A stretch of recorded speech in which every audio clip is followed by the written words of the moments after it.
Buckling or warping floors can totally wreck your vibe at home, but catching the moisture trouble early can save you tons of hassle and cash. So, first up, if your floors are buckling or warping, you gotta figure out where the moisture is coming from. Check for any leaks under sinks, around windows, or even from your roof.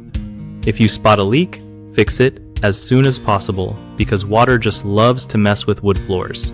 Next, crank up a dehumidifier in the room to pull extra moisture out of the air, especially in humid spots like basements. Keep an eye on your home's humidity levels.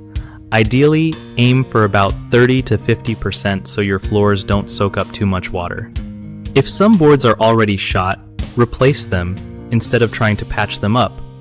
That way you avoid bigger problems down the line. Also, make sure your gutters and downspouts are clear so water flows away from your house foundation. And don't forget to ventilate well, open windows, or use fans to keep air moving. Lastly, avoid mopping with tons of water. A damp mop is way better for wood floors. One of the biggest mistakes people make with buckling or warping floors is ignoring the moisture source altogether. If you just fix the floor without stopping leaks or humidity, the problem comes right back.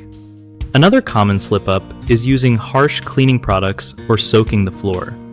This can make warping worse by adding more moisture. Last but not least, some folks try to cover up damage with rugs or furniture instead of fixing it, which traps moisture and makes things worse under the surface. To fix these, always track down leaks first, switch to gentle cleaning methods, and replace damaged boards fast instead of hiding them. BigHomeProjects.com is awesome because it helps homeowners find trusted local contractors who really know their stuff on repairs like buckling floors.